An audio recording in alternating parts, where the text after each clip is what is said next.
રાજકોટમાં સમૂહ લગ્ન છેતરપિંડી મામલે મોટો ખુલાસો થયો છે। એક યુગલ દીઠ 30,000 રૂપિયા ઉઘરાવ્યા હતા। દાતાઓ પાસેથી પણ નાણાં ઉઘરાવ્યા હતા। અગાઉ પણ સમૂહ લગ્નનું આયોજન કરીને છેતર્યા હતા। 50 કરતાં વધુ લોકો જાનમાં આવે તો દરેક વ્યક્તિ દીઠ 100 રૂપિયા ઉઘરાવતા હતા। 6 લોકો સામે ગુનો દાખલ કરીને 3ની ધરપકડ કરવામાં આવી છે। મુખ્ય આરોપી ચંદ્રેશ છત્રોલાની શોધખોળ શરૂ કરવામાં આવી છે।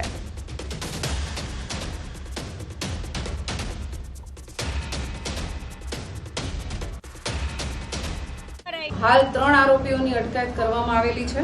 एमां दीपक हिराणी, दिलीप गोहेल अने मनीष विठलापरा आ 3 आरोपीओनी हाल अटकायत करवामां आवेली छे। अन्य आरोपीओ माटे अमारी टीम कार्यरत छे। प्राथमिक शुं तपासमां सामे आव्युं छे? કેટલા રૂપિયા લેતા દેતા? અત્યારે જે સામે આવેલું છે એ પ્રમાણે આ વરપક્ષ અને કન્યા પક્ષ બંને પાસેથી 15,000 રૂપિયા લેવામાં આવતા હતા। સાથે જે લોકો 50 થી વધારે વ્યક્તિઓને લગ્નમાં લઈ આવવાના હોય એમની પાસેથી પર પર્સન 100 રૂપિયા લેવામાં આવેલા હતા। એ રીતે એમને પાસીસ આપવામાં આવેલા હતા જે 50 થી વધારે લોકો આવવાના હોય એના માટે।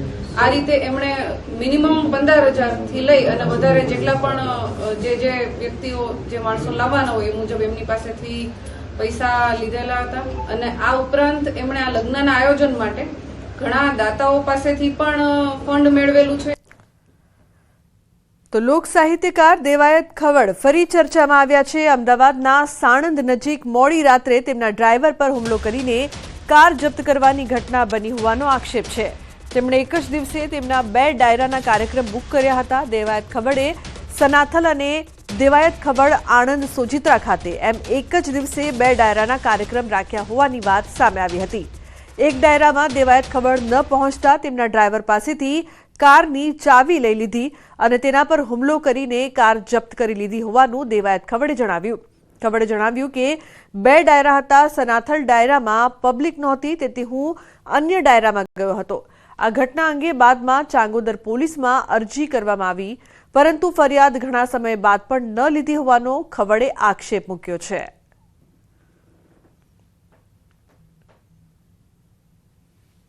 એટલે આ લોકોએ 2 ગાડી પાછળ કરી, મહિન્દ્રા થાર અને ઇનોવા। સનાથલથી આઈ થિંક 500 મીટર કે સોરી મને ખાસ ખબર નથી ડિસ્ટન્સ રિંગ રોડનું જે હોય છે ત્યાં ગાડી પહોંચી એટલે 2 ગાડી આડી નાખી, બોટલનો ઘા કરીને ગ્લાસ ફોડ્યો, કાનાને જેમ ફાવે એમ ગાળું દીધી, ગાડીની ચાવી લઈ અને સ્કોર્પિયો ગાડી લઈને લોકો નીકળી ગયા। 20 તારીખે રાત્રિનો આ બનાવ। એટલે કાનાને મને ફોન આવ્યો કે ભાઈ ગાડી લઈને લોકો નીકળી ગયા। મેં કીધું તું ઊભો રહે। ત્યાં હું 2 વાગે આઈ થિંક પહોંચી ગયો અમદાવાદ, આણંદ બાજુથી આવું। એટલે કાનાને મેં ગાડીમાં બેસાડીને કીધું કે જે કાંઈ થતું સવારમાં આપણે કાયદેકીય પ્રોસેસ કરશું। હા, એમાં હું ખ્યાલ છે મને ત્યાં સુધી રામભાઈ કાનજીભાઈ ચૌહાણ હતા ગાડી લેવામાં। ત્યાં બબાલ કરિયામાં બધા ભેગા હતા ગાડી બોલવામાં। પહેલા દેવાયતભાઈ ખવડ દ્વારા 2 ડાયરાનું આયોજન કરવામાં આવ્યું હતું જે પેરેલલ ચાલેલા હતા। આ ઉપરાંત દેવાયતભાઈ દ્વારા એક ડાયરામાં હાજરી ન આપી શકવાથી તેમના ચાહકો દ્વારા ચાંગોદર પોલીસ સ્ટેશનના વિસ્તારની અંદર તેમની ગાડી આંચકી લેવાની તેમની ફરિયાદ છે। જે બાબતે તેમણે અરજી આપેલી છે। અરજીમાં પોલીસ તપાસ કરે છે। આ બાબતે ફરિયાદીઓનું નિવેદન છે એ વારે વારે ફરે છે। આ બાબતે તથ્યોની ચકાસણી કરવી જરૂરી બને છે। આથી તથ્યોની ચકાસણી કર્યા બાદ ચોક્કસપણે ગુનો દાખલ કરવામાં આવશે અને કોઈ પણ આરોપીને બક્ષવામાં નહીં આવે।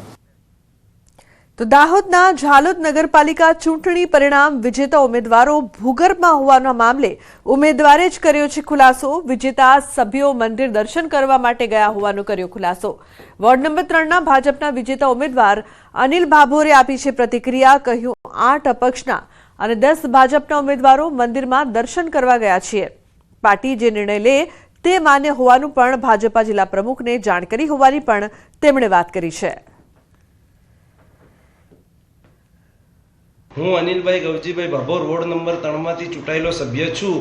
અમે ભાજપના 10 સભ્ય સાથે છે। અમે મંદિરે દર્શન કરવા માટે આવ્યા છે, કોઈના દાબ દબાણ વગર આવ્યા છે।